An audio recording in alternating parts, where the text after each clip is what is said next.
Hello, my name is Isaac Reynolds and I will be presenting on my research paper, Motivation in Question, Monetary Incentives or Intrinsic Values. A couple of years ago, in my undergraduate degree, I wrote a research paper on motivation using Frederick Herzberg's hygiene or two-factor theory. These two factors included extrinsic hygiene factors, which included factors which happen to someone and not necessarily in control, whereas those only enabled motivation, whereas intrinsic values such as job satisfaction, empowerment, or recognition really truly motivate. However, he did not in his theory include a conversation about money and monetary incentives, and thus that's where I wanted to pick up my research this time. The significance to leadership and management comes down to a cost. Labor cost is among the highest costs of any organization.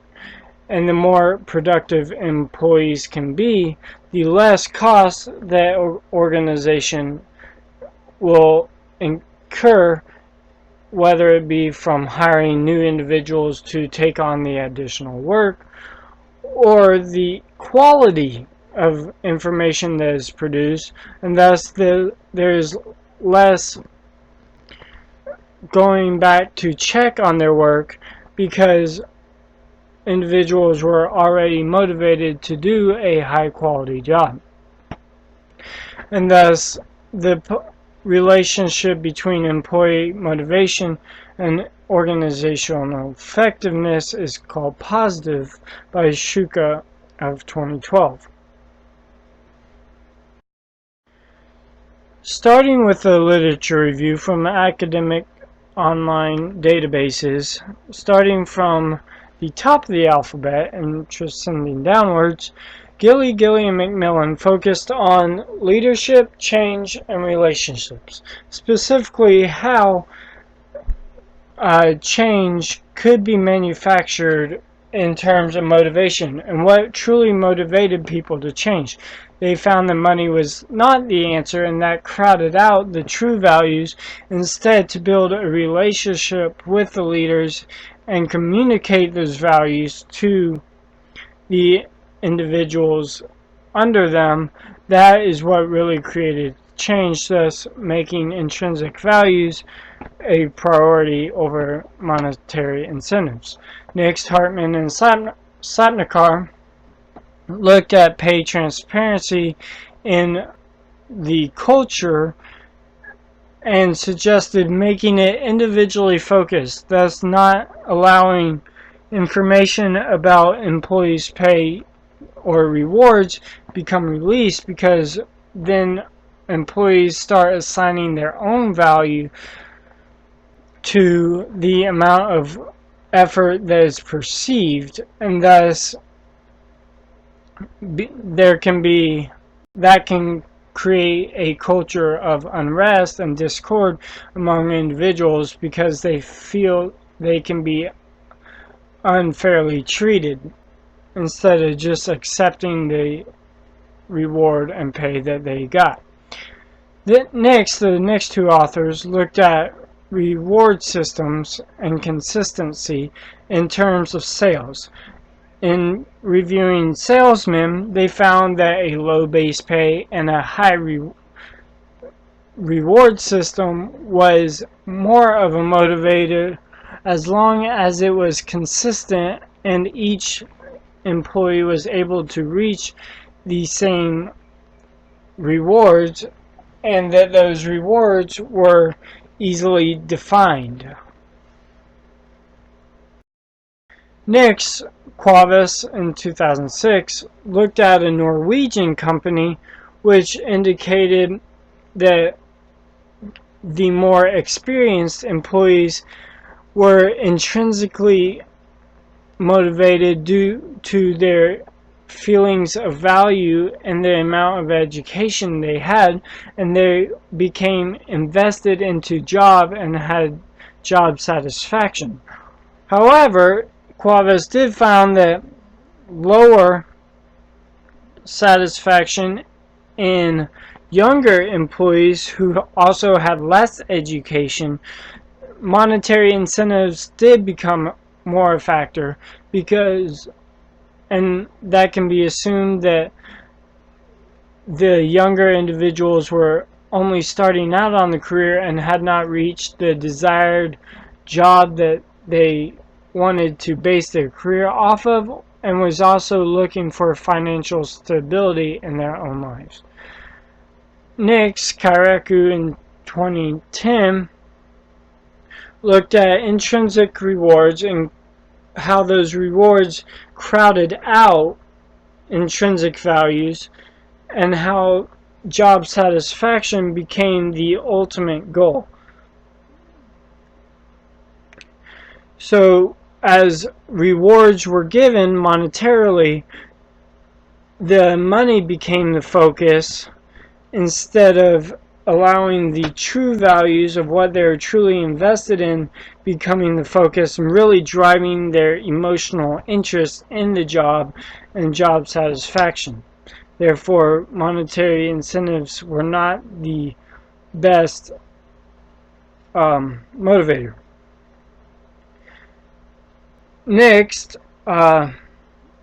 Panagopoulos in 2012 used voting as a example for motivation. There was monetary incentives offered in voting individuals, and found that while some individuals who were on the verge of deciding whether to vote or not did end up going to vote, others who had no intrinsic value of voting were not motivated to go vote until the financial incentive was significant. Thus, the financial incentive would only crowd out the intrinsic motivation to go, although it may booster it enough to motivate the individual to go the slight extra mile, per se. Next, Pendergast in 2008 looked at hiring and suggested that selective hiring and looking at their individual values and basing those values into their hiring system created a better culture that could be fostered, because everyone knew their expectations and found values that joined each other and thus motivated from intrinsic, although the stress of monetary incentives, initial monetary was deemed important, it was not necessarily motivating. Next, Sardosco and Tang looked at an interesting study and found that their love of money and job satisfaction was oppositely correlated. Therefore, the higher the love of money, the lower the job satisfaction, and lower the love of money, the higher job satisfaction, and called money a hygiene factor, thus enabling motivation but not motivating itself. They also looked at various factors such as hours worked and time spent in the job, and indicated that as also a positive relationship into job satisfaction. Next, Sauerman and Cohen looked at researchers and inventors and determined that monetary rewards were not motivating. However, they found that base pay did assign a certain perceived value to that individual. However, the true motivator became in the values that they brought to the organization and the intellectual challenge of the job and the ability, their own ability to solve the problems. Shukla focused on leadership, creating a culture in empowering and trusting the individuals and understanding who they really were. And so he called out leadership in creating a culture of motivation which intrinsically gave value rather than a monetary incentive to simply do the work. Lastly, Steele and Cohen in 2006 saw group behavior, job design, and goals as practical ways leaders could foster motivation inside culture. So conclusions based off this literature review. First, pay is not a motivator. However, pay can become relative in understanding certain situations. It does not individually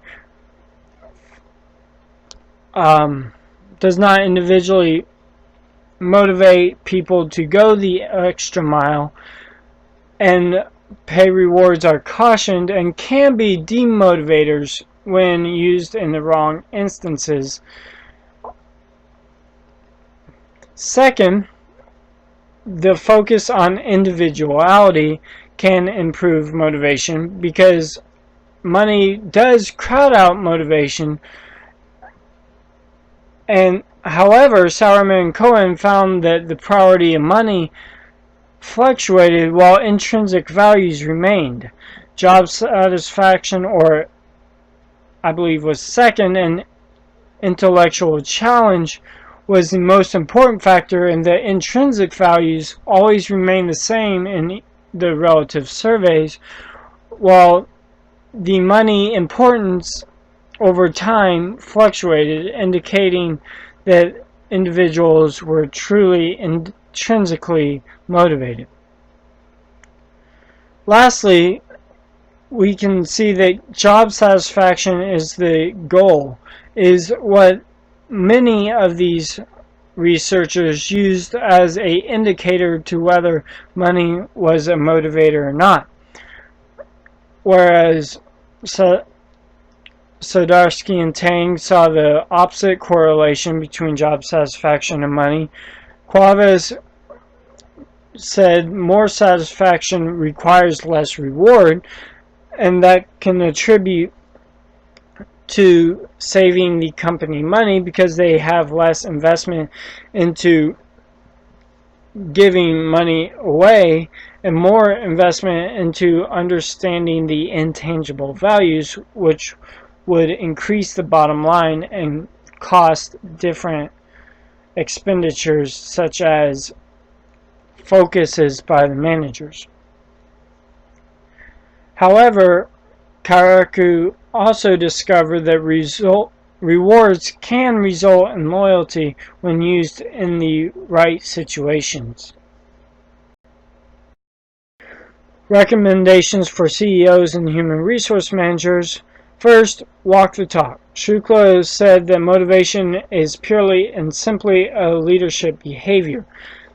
Motivation will not be effective. Motivating factors will not be effective in employees if the leader does not take action and applying those behaviors in his own life. Such as the second point, communication. If there is no communication, it restricts ability and restricts the lack of or the motive of motivation, because individuals do not understand the goals or responsibilities that they are supposed to be achieving, or they do not understand the ultimate vision of the project or even the company without the improved communication. And thirdly, all of this can be wrapped up into creating a culture. A culture of motivation can rub off on other individuals and employees. However, creating the culture comes from the responsibility of the leader. And employees will not create the culture themselves. While they can have inputs and they can help adjust the culture due to certain behaviors, they do not drive the culture into where it's going. Shukla pointed out that culture requires a sense of trust and transparency. However, as we saw earlier, pay transparency is not a cultural builder. Other forms of transparency can improve the communication and the acceptance of the perceived value because they are trusted. Steele and Kong suggested using goals, job designing groups, and creating group cohesion and allowing the individuals to work together and have attainable goals that could lay a framework of success throughout the ultimate goal or of accomplishing the project. So in concluding, creating a culture of empowerment and trust with a focus on increasing job satisfaction will motivate employees. However, rewards can be appealing and build off the intrinsic values, although often they are not a true motivator and cannot be sustained. And all this is built on having a relationship with each employee to know them personally. If you are able to know them personally as a leader, then you will know what motivates them and can thus maximize their potential, and you will have hardworking employees versus those who do not see the vision and are not emotionally involved and thus can fall asleep on the job. So, in a brief recap, monetary incentives can be helpful but are not motivating, while most of the motivation comes from an intrinsic value, although each attribute or value becomes relative to the individual. Thank you.